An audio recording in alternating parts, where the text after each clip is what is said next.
মানে বিজেপিৰ একমাত্ৰ ধান্দাটো হ'ল কেনেকে মানে অসমখনক হিন্দু মুছলমান এনেকুৱা টপিকৰ মাজত জীয়াই ৰাখিব পাৰে।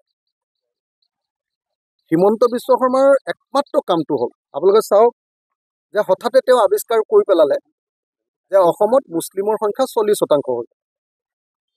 ক'তনো তেওঁ পালে 40% হৈ গ'ল বুলি? আমি পাই আছিলোঁ 2011 চনলৈকে, লোকপিয়লটো হৈছে 2011 চনলৈকে। এই 2011 চনৰ লোকপিয়ললৈকে আমি পাই আছিলোঁ যে অসমত 34% মুছলিম আছে, কিন্তু তেওঁ অকস্মাতে কৈ দিলে যে নহয় 40% হৈ গ'ল। এই তথ্যটো চাগে তেওঁ স্বৰ্গৰ পৰা পাইছে, ডাইৰেক্ট চাগে তেওঁ ঈশ্বৰে দিছে, তো সেই তথ্যটো তেওঁ পাই গ'ল। দ্বিতীয় বস্তুটো হ'ল তেওঁ কৈছে যে 1951 চনত অসমত মুছলিমৰ সংখ্যা আছিলে 12%, কিন্তু লোকপিয়লৰ তথ্যই কৈছে যে অসমত সেই সময়ত মুছলিমৰ সংখ্যা আছিলে 24%। গতিকে তেওঁ মিছা তথ্যৰে মানে কেলে এইটো কথা ক'ব খুজিছে? তেওঁৰ চিন্তাটো এনেকুৱা নহয় যে 40% মুছলিম মানুহ হ'লে অসমৰ বিৰাট ডাঙৰ প্ৰব্লেম হ'ব আৰু সেই প্ৰব্লেমৰ পৰা অসমক বচোৱাৰ চিন্তাটো সেইটো নহয়। তেওঁ 40% মুছলিমৰ যিটো ইছ্যু, এই ইছ্যুটো হ'ল তেওঁ 2026 চনৰ নিৰ্বাচনৰ প্ৰজেক্ট।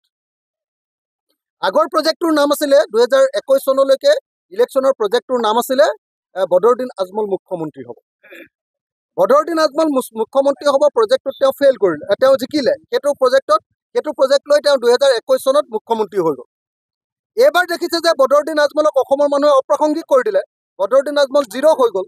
বদৰুদ্দিন আজমল আৰু ইছ্যু নহয়, এতিয়া নতুন এটা ইছ্যু উলিয়াব লাগে। এইবাৰ ইছ্যু উলিয়াই দিলে যে অসমত মুছলিমৰ সংখ্যা বাঢ়ি 40% হৈ গ'ল।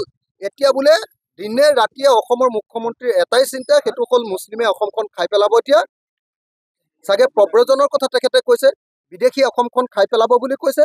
কিন্তু মই অসমৰ মুখ্যমন্ত্ৰীক ক'ব খোজোঁ, যদি সঁচাকৈ বিদেশীয়ে অসমখন বা মুছলিমে অসমখন খাই পেলায়, তাৰ পৰা বচাবৰ কাৰণে আপোনাৰ পলিচিটো কি?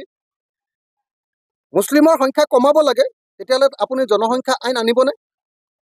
জনসংখ্যা নিয়ন্ত্ৰণ আইনখন আনি আপুনি জনসংখ্যা নিয়ন্ত্ৰণ কৰি তো যাতে কোনোবা এটা জাতিৰ অধিক জনসংখ্যা হ'ব নোৱাৰে তাৰ ব্যৱস্থা কৰক। সেই কামটো আপুনি কিয় নকৰে কঠোৰভাৱে? সেই কামটো আপুনি ভালকৈ কিয় নকৰে? নাম্বাৰ 1, যদি সঁচাকৈ আপুনি মুছলিমৰ জনসংখ্যা বৃদ্ধিক লৈ চিন্তিত, তেতিয়াহ'লে জনসংখ্যা নিয়ন্ত্ৰণ আইনটো কৰি ভালকৈ কামটো কৰি দিয়ক, নাম্বাৰ 1। নাম্বাৰ 2, যদি আপুনি ভাবে যে মুছলিমৰ জনসংখ্যা বৃদ্ধি পোৱাৰ কাৰণে খিলঞ্জীয়াৰ মানুহৰ অস্তিত্ব নাইকিয়া হৈছে, তেতিয়াহ'লে খিলঞ্জীয়াৰ অস্তিত্ব ৰক্ষা কৰিবৰ কাৰণে এটা কাম কৰা হওক। খিলঞ্জীয়া অস্তিত্ব ৰক্ষা কৰিবৰ কাৰণে সাংবিধানিক ৰক্ষা কবচ আমাক দি দিয়া হওক। কি বুলি দি দিয়া হওক? যে অসমত অকল খিলঞ্জীয়া মানুহে মুখ্যমন্ত্ৰী হ'ব পাৰিব। তাৰ কাৰণে 6 জনগোষ্ঠীক জনজাতিকৰণ কৰি দিয়ক। আহোমসকলক, মৰাণসকলক, মটকসকলক, চাহ জনগোষ্ঠী, চুতীয়া, কোচ ৰাজবংশী, তেওঁলোকক জনজাতি কৰি দিয়ক। আৰু জনজাতি আৰু SC সকলেহে অসমত মুখ্যমন্ত্ৰী আৰু উপ মুখ্যমন্ত্ৰী হ'ব পাৰিব বুলি এখন আইন প্ৰণয়ন কৰি দিয়ক, সংবিধান সংশোধন কৰি দিয়ক। তেতিয়াহ'লে অসমৰ মানুহ একদম সুৰক্ষিত হৈ যাব ৰাজনৈতিকভাৱে। তেতিয়াহ'লে আমাৰ অসমখন বাচি যাব।